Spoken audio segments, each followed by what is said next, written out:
Good morning, everyone. Welcome. I am the Reverend Christine Dance, and it's my great honor to serve as the minister at the Unitarian Universalist Congregation of Phoenix. Welcome to UUCP's online worship service. In this time when we are physically distant, we believe it is an act of love and radical inclusion to worship online and be together in this way. Welcome to our worship. Welcome home. For those of you who are joining us for the first time, welcome.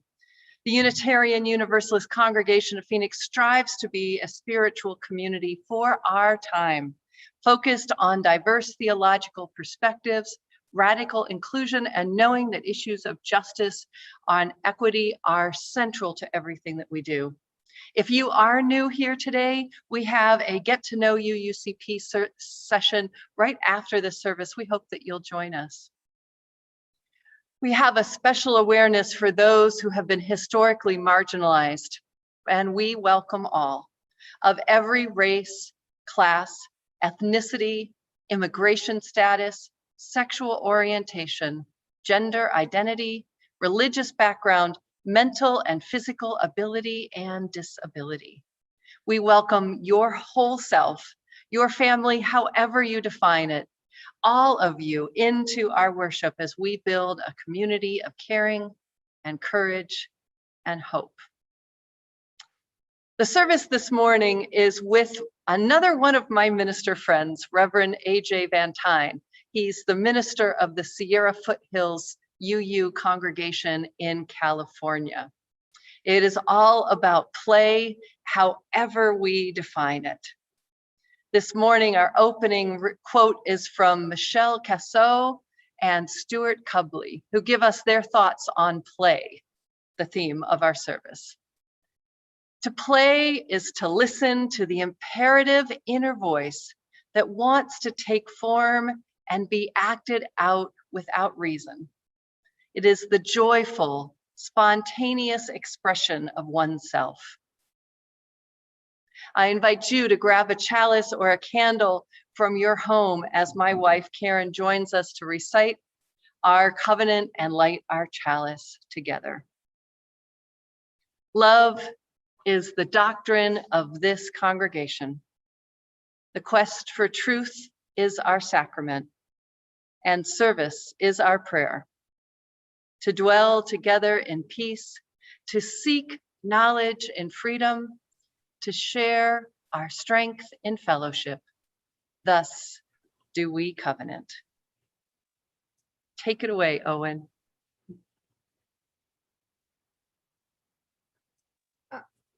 Good morning. I am Owen Lifshitz, your worship associate for today. Let me introduce our worship team.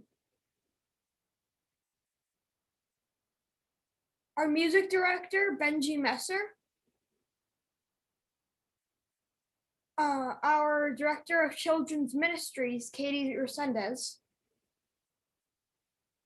Our Zoom operator today is Justin Walgren. Our chat chaplain today is Brad Chapman. And our communications and technology coordinator is Becca Briley.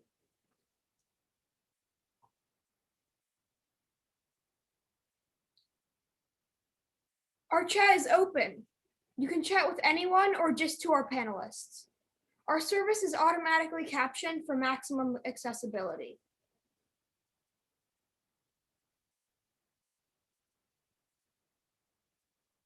As always, we invite you to check in to UUCP on social media with the hashtag UUAnywhere.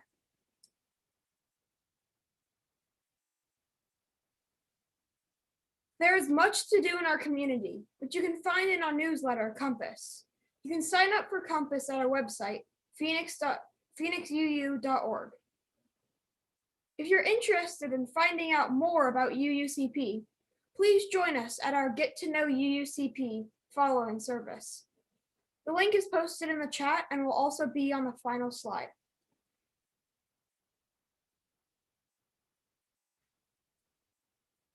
There is also a lay pastoral care separate breakout room available during coffee hour for those who would like a little extra love today. Next week is a very special service. Along with thousands of other UUs in the US and Canada, we will be sharing the UU's General Assembly service for our congregation. We will start at our normal time of 10:30 with greetings and any joys and sorrows. Then we'll watch the whole worship uninterrupted. It will be a worship to remember. And a reminder that after today, Rev Christine will be at Ministry Days, General Assembly, vacation, and study time. We wish her a replenishing break.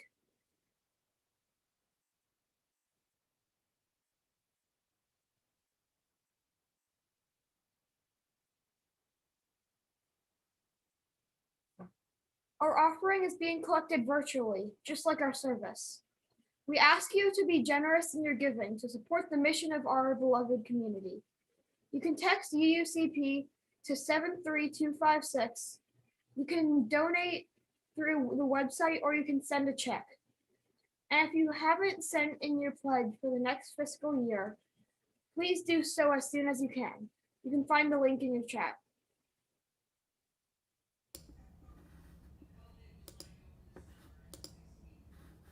For all that you give to our congregation, we are so grateful.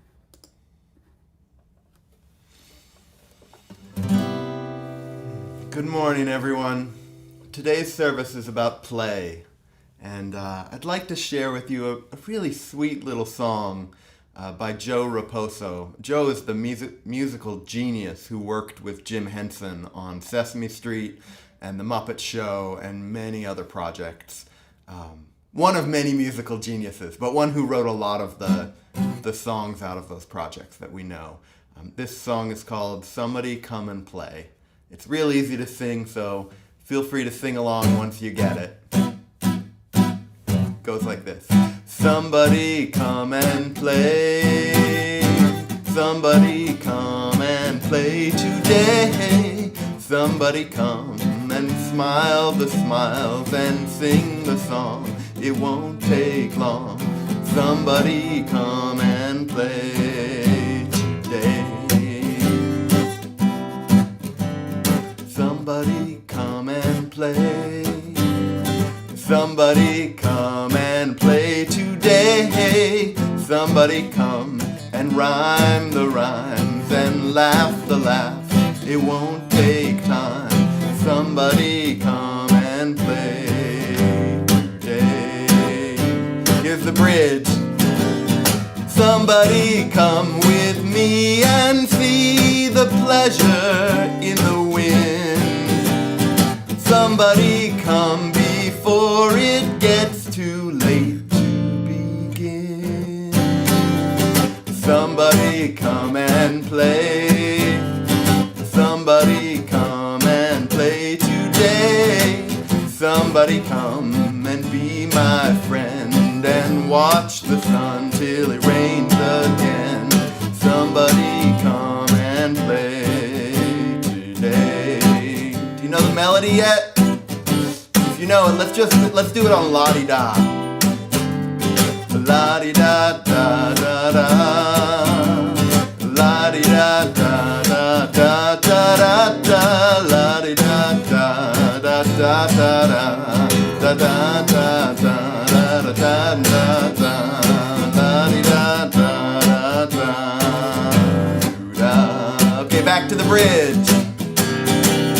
Somebody come with me and see the pleasure in the wind.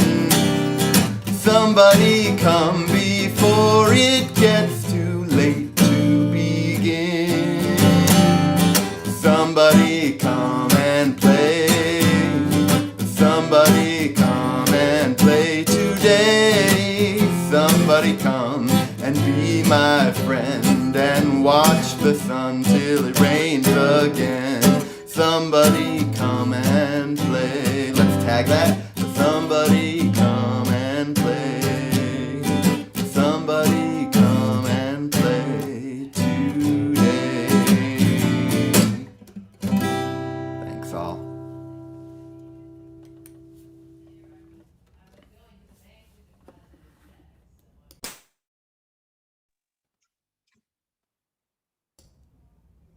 Good Over to you. morning, everyone.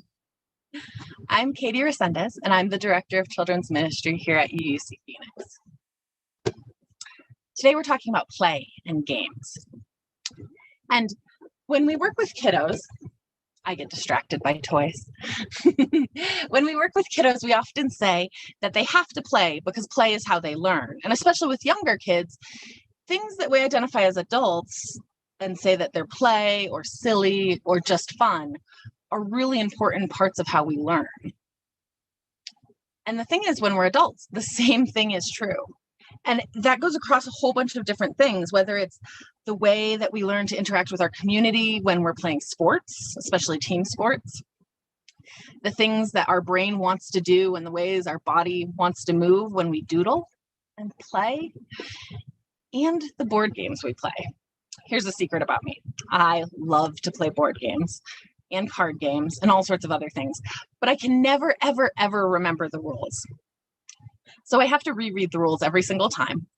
And for card games, anytime I sit down and someone says, "Oh, do you know how to play whatever?" I have to say no, even if I've played it a million times, because my brain just won't keep the rules. So for me, sometimes play is this interesting exercise in having my brain try to remember the patterns and constraints that make something fun. That's weird to think, that the rules of a game and games in general are the constraints that make something fun. What do I mean by that? It's like being given all of the toys in the whole playground, all of the balls and bats and everything, and being told, go for it, do whatever you want, which would be fun for a while. But then it would be exhausting, because one of the things that human brains do is work to make decisions. And we make decisions about all sorts of things all the time in our heads. And if we're given 1,000,001 options of what to do with the toys, we have fun for a while, and then our brains get very tired from making decisions. It's called decision fatigue.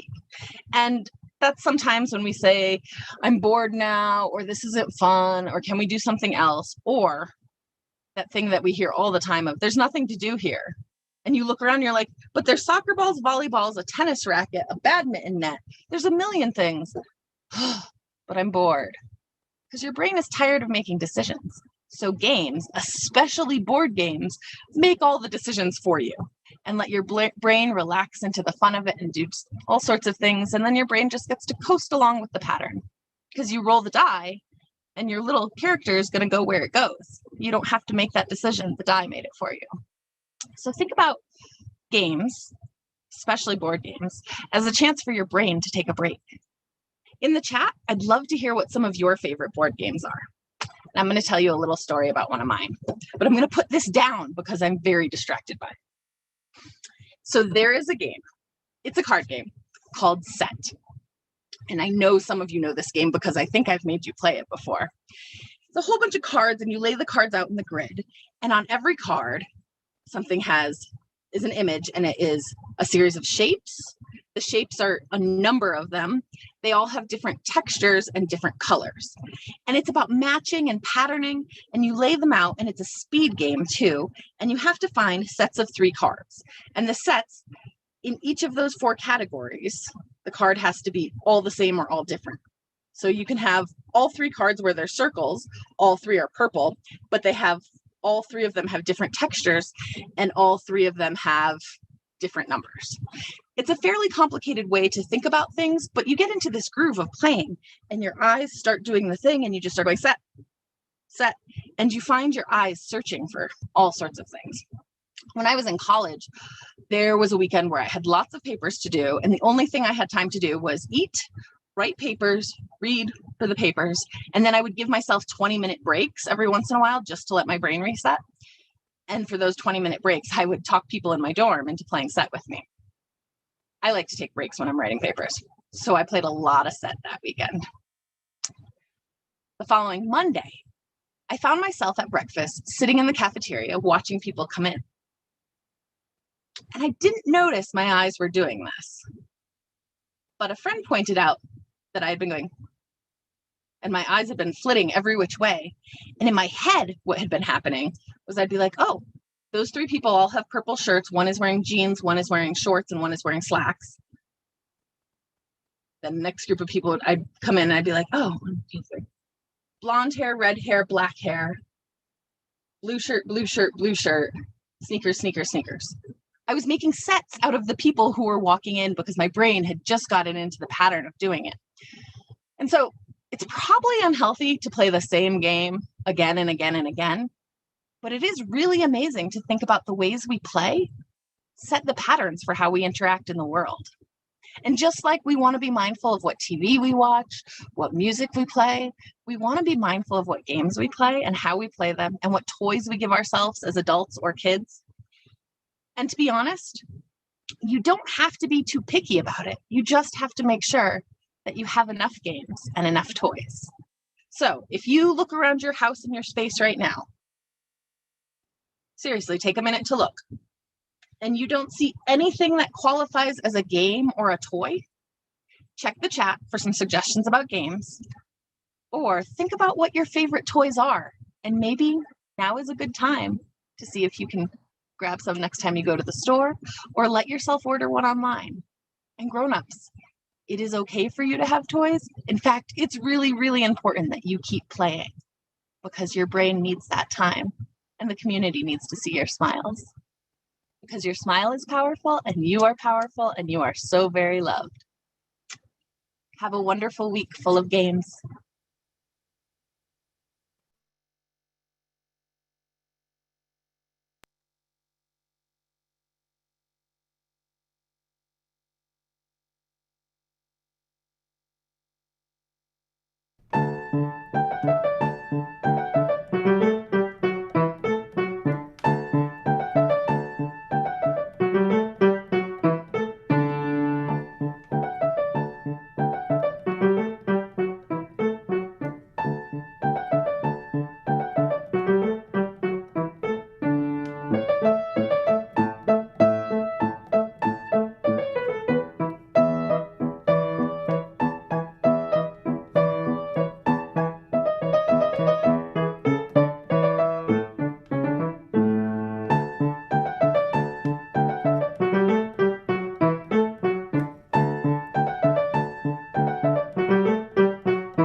Thank you, Mary, and thanks so much, Katie. I am loving seeing all the names of games on the chat, some of which I haven't thought of for a really long time, and some of them I don't know about.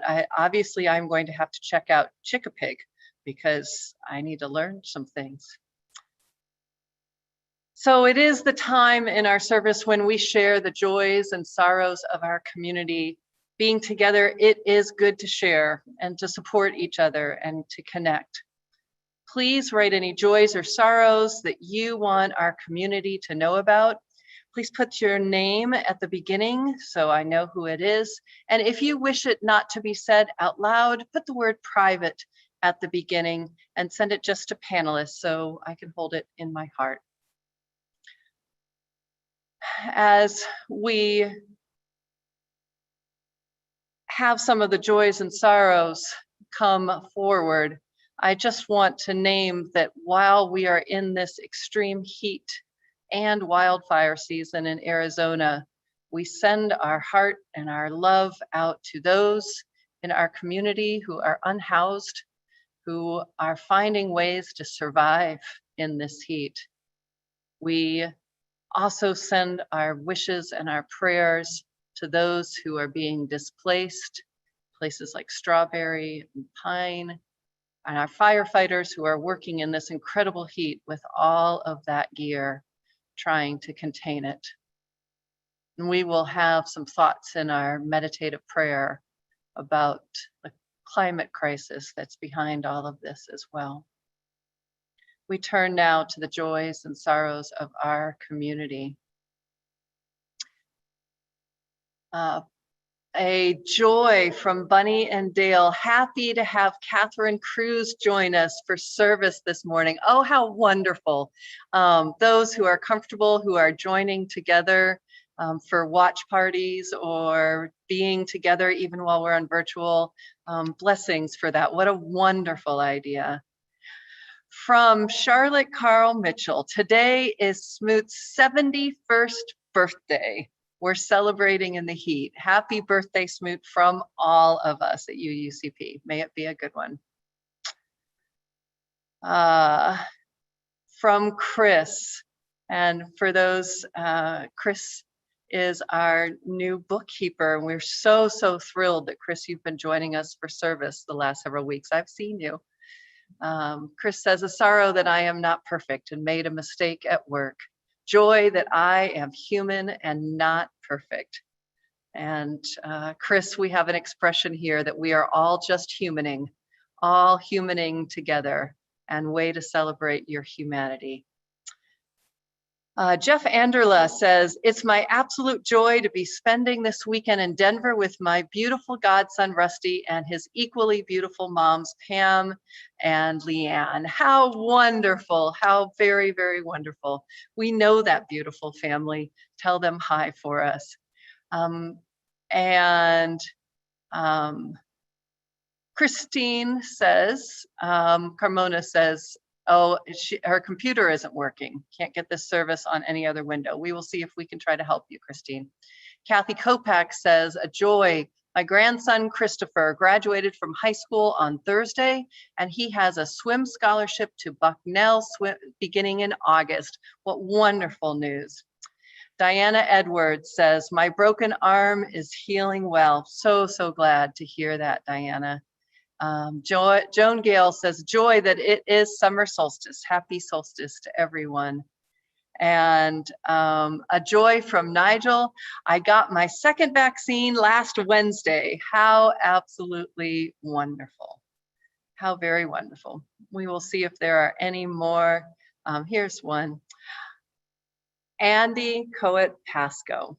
A joy. I finally legally get to call myself by my real name of Andy. And sorrow, in the same week, I've broken my arm and will need surgery on Thursday.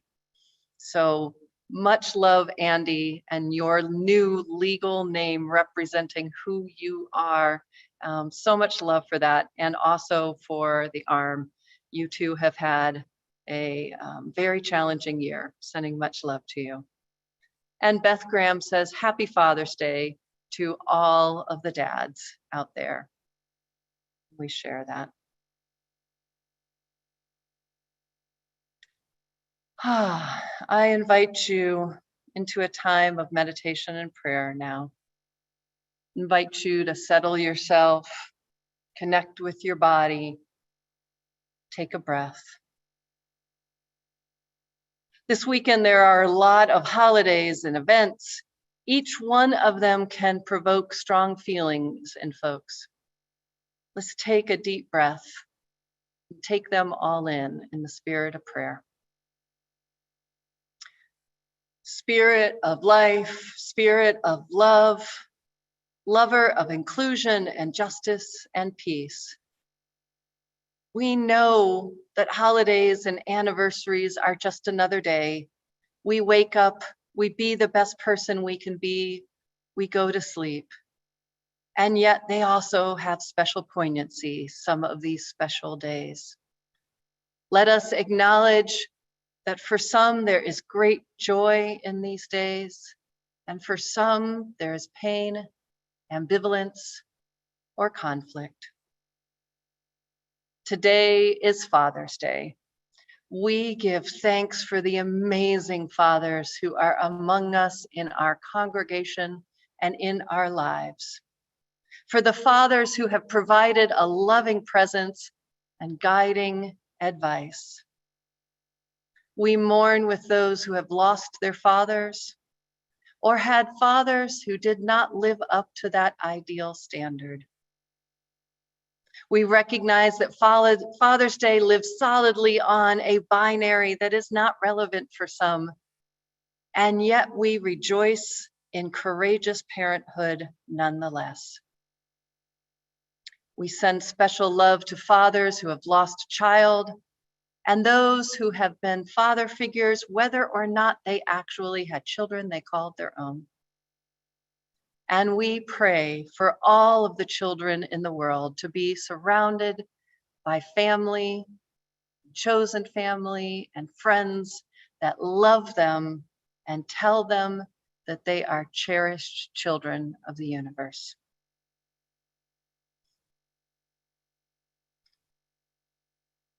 Yesterday was Juneteenth. We celebrate the emancipation of enslaved people while we mourn the history that created it. We celebrate that it is now a federal holiday unanimously passed in the Senate, while knowing that some of those same senators spout racist rhetoric that is grounded in their faith. We celebrate the pride and culture and identity of our Black siblings while we mourn the oppression that they still have to endure. We hold all of these complexities, knowing that digging into them makes us more whole. Today is also the summer solstice. We celebrate the height of the sun. We celebrate the power of the sun, while also worrying about those who are affected by our extreme heat created by that same sun. We recognize the longest day of the year and the feminine power that is evoked, while also being concerned about Mother Earth, droughts, wildfires, and extreme temperatures due to climate change. We celebrate our individual power on the solstice, while hoping we can use our human power collectively to make changes before it is too late.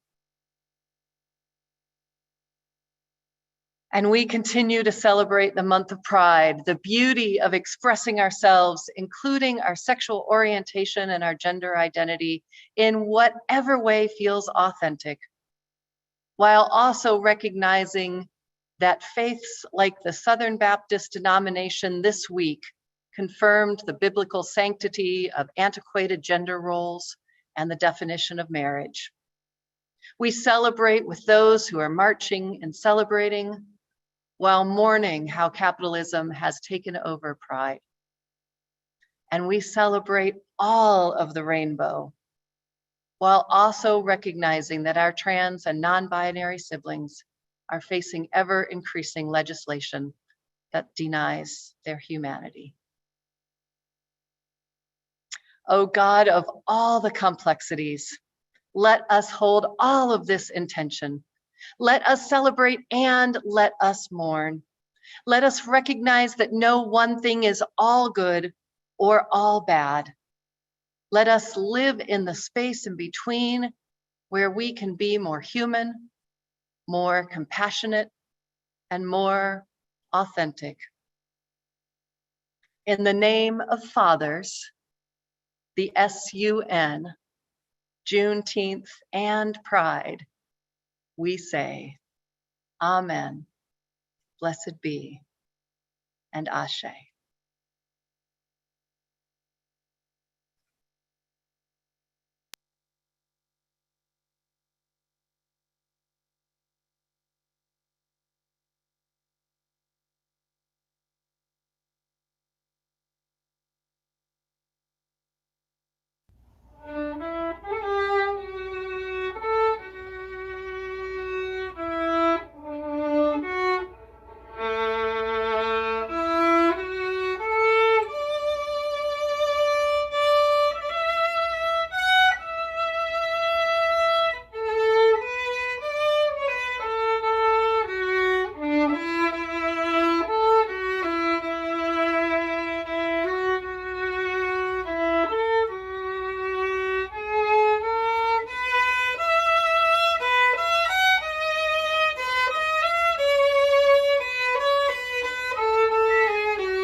Thank you to Colin, Becca Greamy for that music. And first of all, I'd like to thank my dad on Father's Day for being a father. Okay, so what I'd like to talk about today is how video games can help with critical thinking skills and communication. One of my favorite video games is called Minecraft, a free-range game where you can just build, you can try to defeat some of the main bosses. For an assignment when school was still online, our teacher gave us the option to use Minecraft to build a 3D model of an Ahsoka tower from ancient Egypt. Many people took advantage of this and used their video game skills to complete this project. It was an interesting way to utilize my experience playing Minecraft in school. Also, during the pandemic, my only communication with my friends was through video games because we couldn't see each other in person. That was an important part of how I got through most of the pandemic because I could talk with my friends and work together in different games. We were able to maintain a friendship even when we couldn't get together in person. It was also a different experience because normally at school, recess, we play football and don't have much chance for conversations. So it was an interesting way to expand our friendship with conversations while playing together. Well, I'm not advocating that video games are all good, but maybe our perceptions of how bad video games and screen time is should shift a bit. That concludes my TED Talk.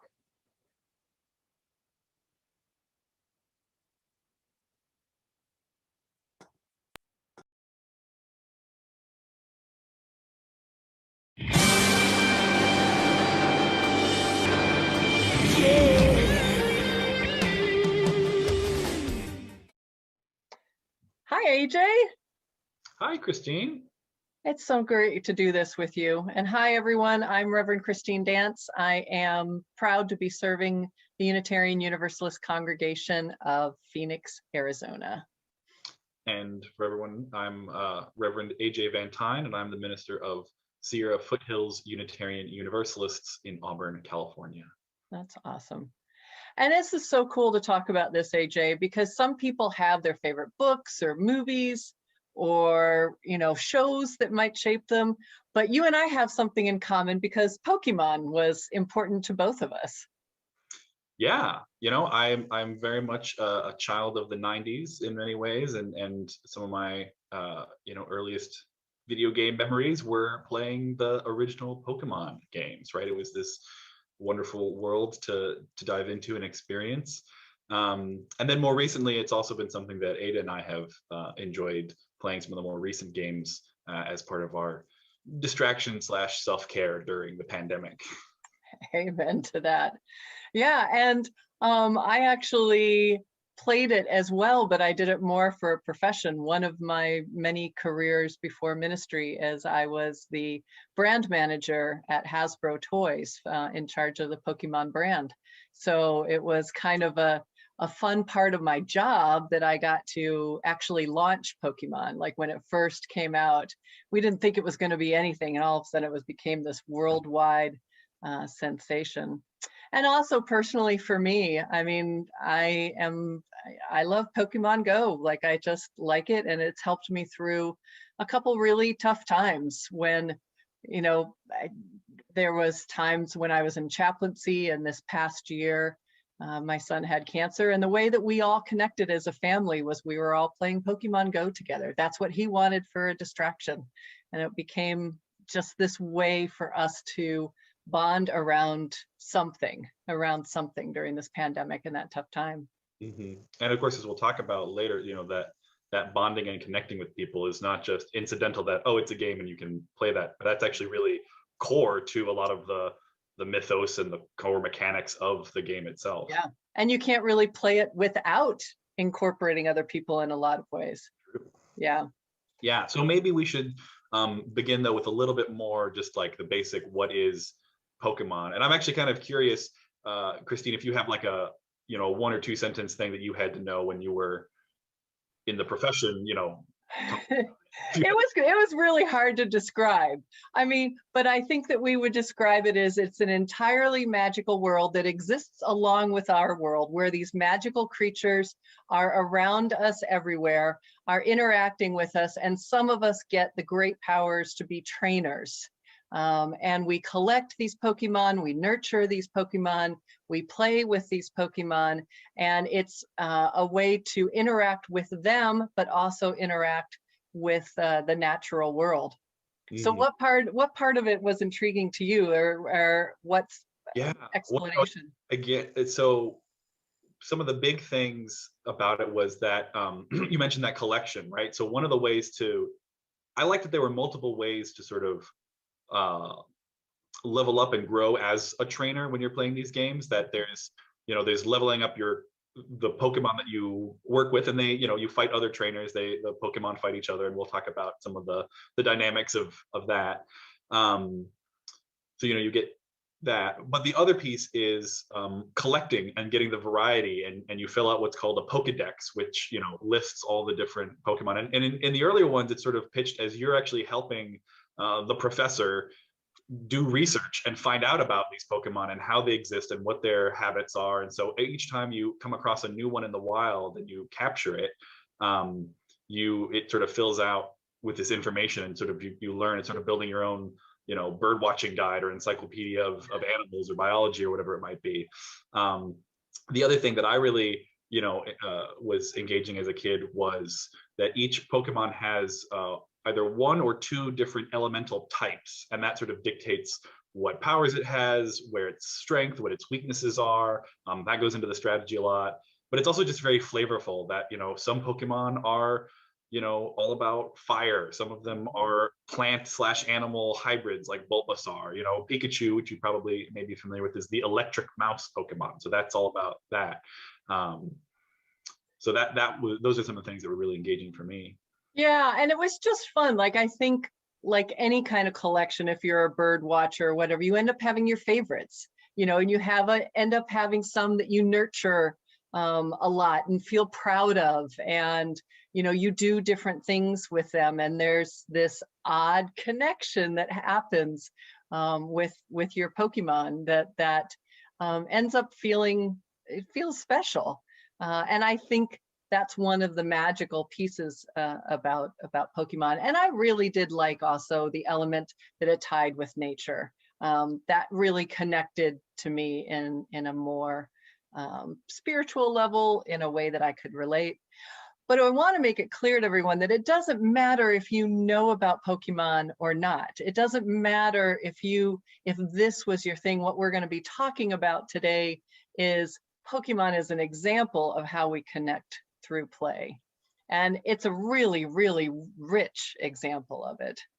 Well, and part of that richness too, it's not just one game. There's actually many different games and parts of the narrative in the franchise, right? There's the anime, the TV show, there's movies that have been made, there's the trading card game, which is a whole nother level of collecting all the different, you know, Pokemon on the cards, and then battling your friends and doing all that kind of stuff and trading them.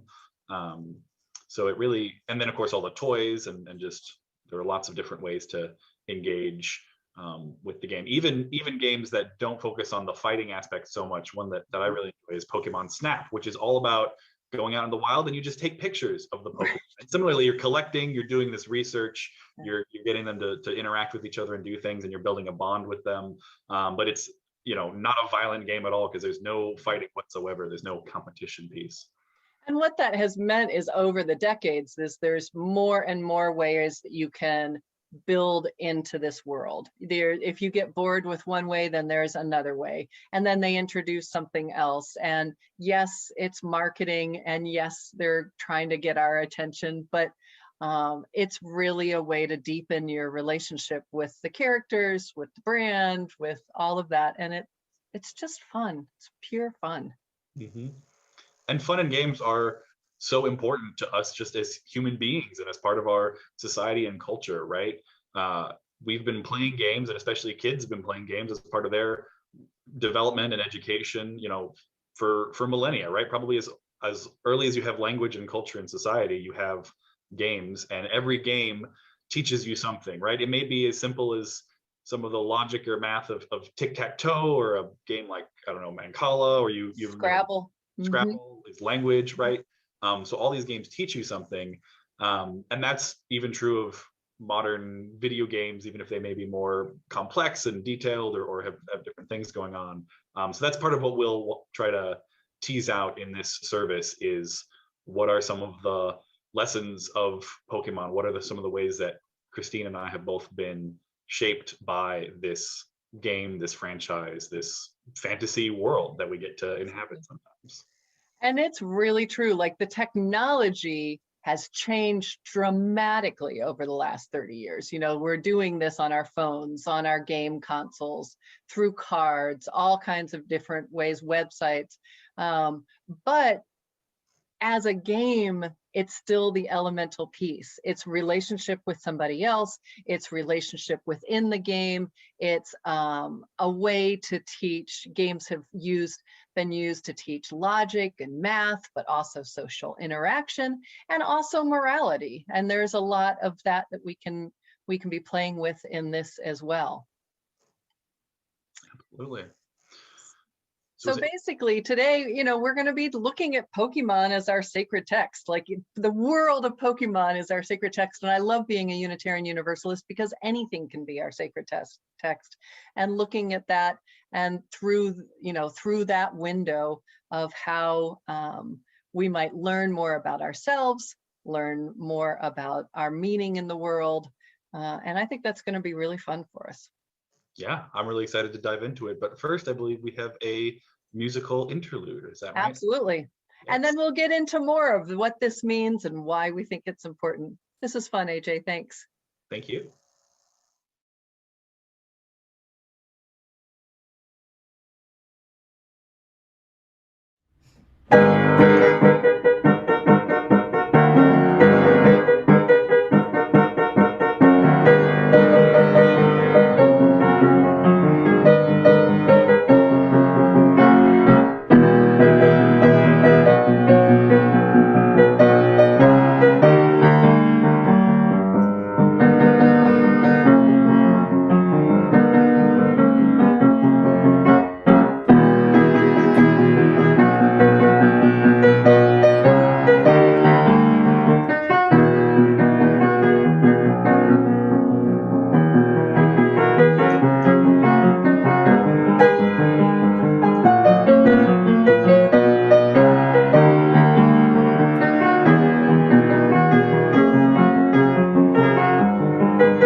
All right, so that theme song kind of tells you a little bit about what all of this is, right? When we want to talk about, we said Pokemon is our, sacred text. It's our place to learn from. And, so we're going to dig in a little bit more about what that means and what we can learn from it. Again, whether you're into Pokemon or not, you can think about what were the games and what were the stories that have had meaning for you. Absolutely. So one of the big things, like we talked a little bit about this already, is that shared experience, that it's about connection and relationship and play. So let's dive into that a little more, right? So we talked, there's the relationship that, you play the role of the trainer and you build your relationship with the Pokemon that you're working with and that you're training. And you also develop relationship with your friends. Now in the anime, this was more fleshed out because it's, there's Ash, Misty, and Brock, the sort of three friends who go along on their adventures together. In the games, they engage that more by, as I said, there's collecting all of the Pokemon is a goal. But if you have the red version of the game, there's certain Pokemon that don't exist in that one. You can't get them. And so you have to get a friend who has the blue version of the game. And there's always two versions for each generation of games that comes out. And so it requires you, if you want to get that 100% completion goal, which I'm like, I want to get 100. I want to got to catch them all. Exactly. You have to find a friend who has the other version and trade with them and play with them. And so it pushes you towards that relationship. And again, in the narrative, there's just a huge theme of relationship and connection. And in fact, in the later editions of the game, they add part of the game mechanic itself is the more that you play with a particular Pokemon, the more relationship they build with you. Right. And they'll do things like, tough out a big strong hit so that they survive longer, or they'll do different things that get you more items or money in the game or whatever it might be. So there's sort of these strategic advantages, in the mechanics of the game to building a relationship with a particular Pokemon or team of Pokemon. Mm-hmm. And I love, like in the one that I'm doing, I get more points the more friends that I have and that are engaged in the game. It encourages collaboration. There are some Pokemon that I just cannot get on my own. I have to get people involved with me, and then we have to work together to do that. So the other cool thing that we haven't mentioned about Pokemon is that they evolve. Of course, that's I know it. It's so cool. Like there's a rush to that, which is so fun. Yeah, and they don't even, when I remember, first playing the game, I think they talk about it, but you'd be training, you're playing with your Pokemon, you finish a battle, and then suddenly it's like, oh, this magical thing is happening. The Pokemon's going to evolve and transform instantly into this more upgraded, more powerful version. Yeah, it's so fun. And I think that can tie into Unitarian Universalism as well, because we are constantly changing, we are improving, we are growing. That's kind of a key component of who we are as humans and who we are as faith communities. So we are constantly leveling up or seeing how we can be better. And the game is as well. So it ties into that. Absolutely. It's both that idea of leveling up, of growing and changing. For folks in my congregation, a few weeks back, I preached a sermon I call the progressive religious impulse. And that's part of how I articulate this idea that, evolution and change is just essential to our understanding of the world and how we move in it, and our approach to religion, right? We understand that it's always going to be changing and our language is always going to be updating.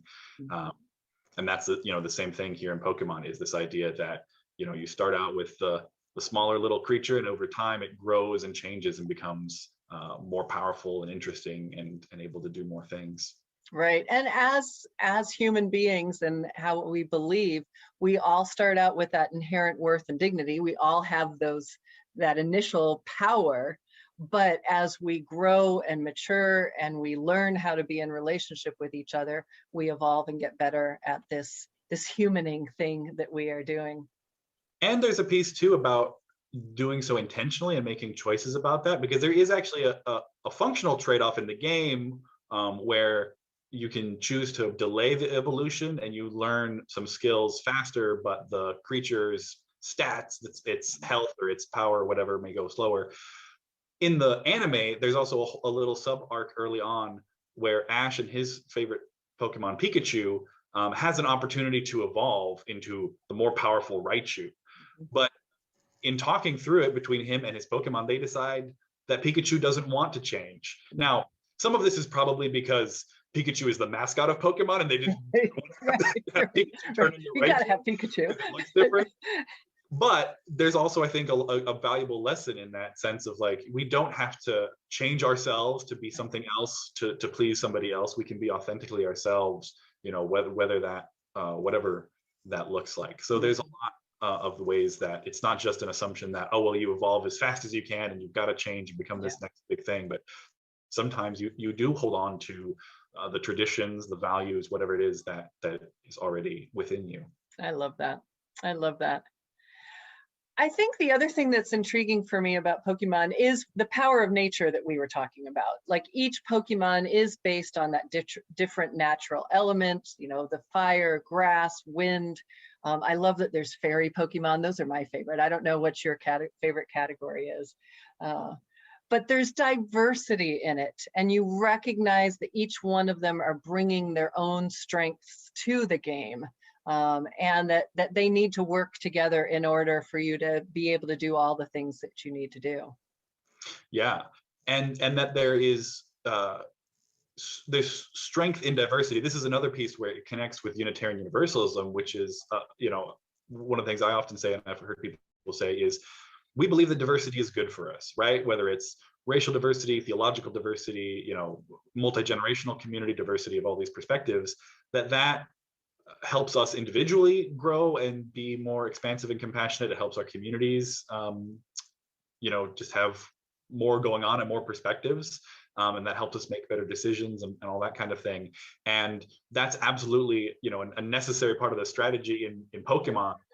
Many trainers lean into that you encounter in the game. Many of them lean into that type, that elemental type theming. And they'll be like, well, I'm the trainer who's all about grass Pokemon, or I'm all about the flying bird Pokemon. And that's, again, really fun and great flavor. But part of the sort of secret advantage you have as the human main character is that you can actually create your team with a diversity of different types, right, so that you have a Pokemon available for whatever situation you arise in. Because the different types really, that's where strength and weaknesses come into play, right? A water Pokemon is much more powerful against a fire Pokemon. Fire is good against grass, and grass for some reason is powerful against water. I guess it just sort of soaks up the water. Right. Yeah, and I love that. But you recognize the gifts that each of them are bringing. It's part strategy, but it's also recognizing the, you know, the gifts and talents of each of the Pokemon as well as yourself in that, which is awesome. The other thing that I like, I mean, you know, the theme song that we heard said it nice and clearly. It said, "You teach me, I'll teach you." And this idea that we also have in Unitarian Universalism of this mutual teaching and learning. There is not one power that says, I know it all, that we're always learning, we're always growing. In the world of Pokemon, we're always learning as fellow trainers, and as the Pokemon are also growing as well. Mm-hmm. And there's a mutuality in teaching in the teacher and trainee relationship, or you know, you're training the Pokemon, but the Pokemon also train you. So there's, even if you are, you know, a child or who's playing these games, or you're looking at the perspective of the Pokemon who's not strong yet, that still has lessons to teach the trainer. So there's this rejection of the assumption that the, you know, older, more established, more empowered people have all the knowledge and they just pass that on down to the trainer. It's actually in the animes and everything, right? There are adults in the world, but it's a group of, you know, 10-year-olds who go out and discover all these mythical, legendary Pokemon and learn all these new things and develop all these great relationships. So there's a huge, I think, evening of that playing field of power there. That's awesome. Yeah, it's very, very empowering.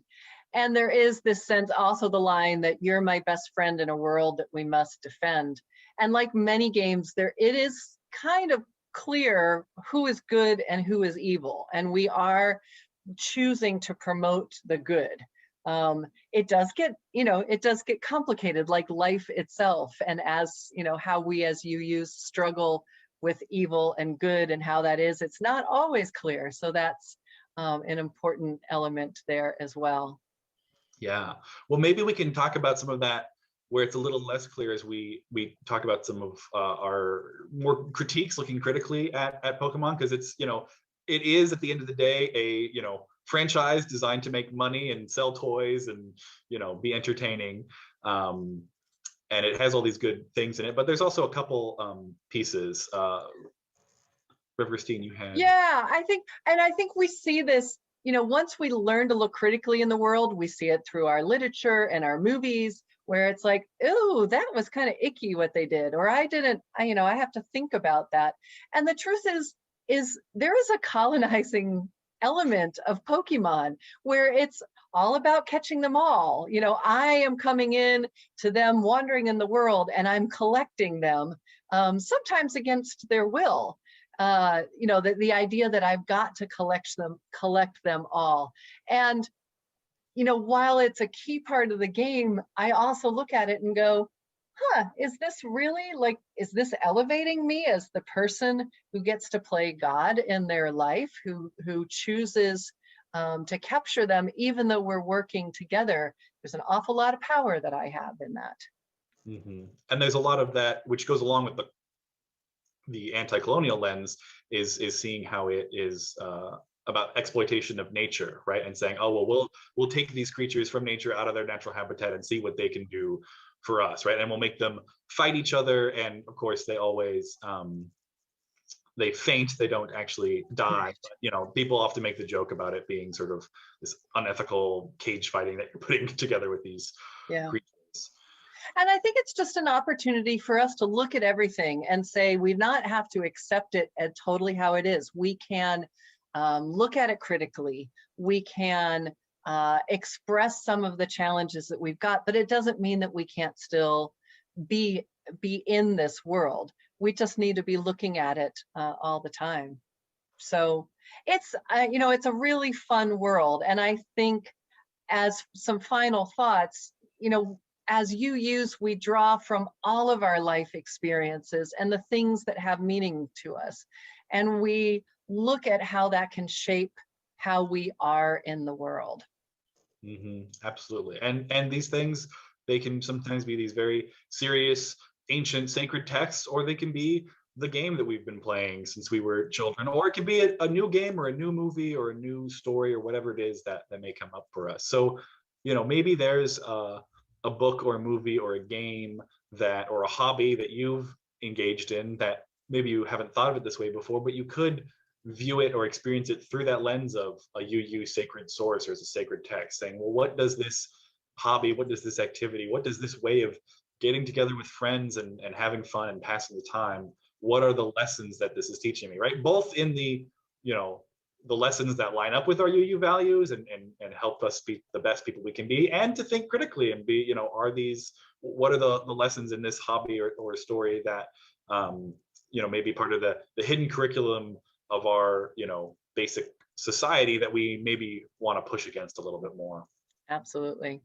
Well, AJ, this has been so fun to do this with you. Thank you for taking me back to the world of Pokemon and getting to explore this in a whole new way with me. Absolutely. Well, that world is, as you said, it's always there in all these different games and things. So it's always accessible to us. Pleasure, absolutely, to do this with you. I'm glad that we struck up a conversation about Pokemon and it led to this worship service. It did right here. All right. Thanks so much. Thanks.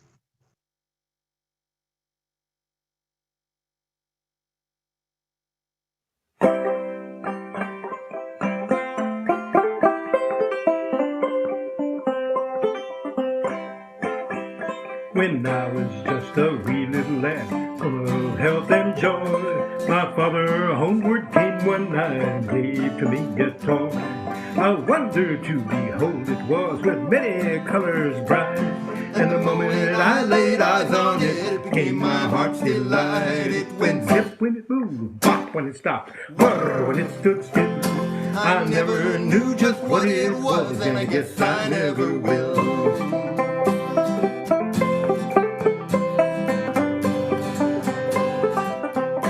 The first time that I picked it up, I had a big surprise. For on the bottom were two buttons that looked like big green eyes. I first pushed one, then the other, and then I twisted its lid. And when I set it down again, this is what it did. It went zip when it moved, pop when it stopped, and whir when it stood still. I never knew just what it was, and I guess I never will.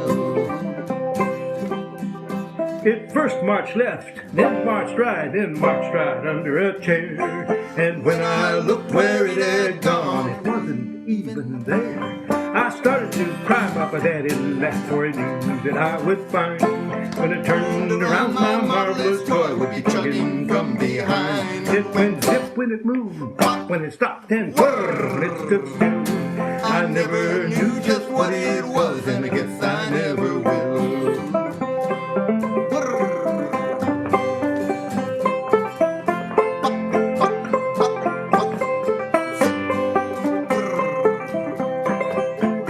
Well, the years have gone by too quickly, it seems. I have my own little boy, and yesterday I gave to him my marvelous little toy. His eyes seemed to pop right out of his head, and he gave a squeal of glee. Neither one of us knows what it is, but he loves it just like me. It still goes zip when it moves, and pop when it stops, and whir when it stands still.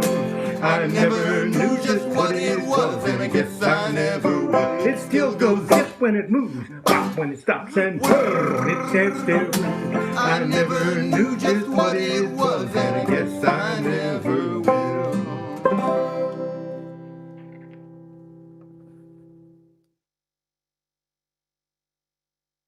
I love that song. That's so awesome. Thank you, Dave. Thank you, Benji. So after the service, we remind you that Get to Know UUCP is immediately following the service in one Zoom room. And then we'll have coffee hour in another room where we'll have children's coffee hour and regular coffee hour. And we'll also have a room with our lay pastoral care associates if you just need a little bit of love. The links will be in the chat and on the final slide. And we do hope you'll join us, visitors, for the UUCP or coffee hour. You can choose. We are a friendly bunch. So before we go, AJ and I have a final benediction for you.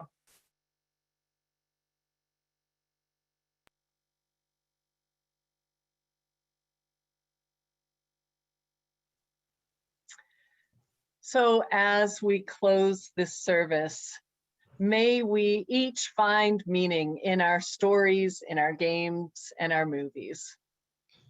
May we revel in each of our shared experiences, no matter where they come from. May we use the power of games to see our world in different ways, bringing wonder to all aspects of our life. And may sources of empowerment and care permeate all that we do. Go in peace. Go in love. And go in play.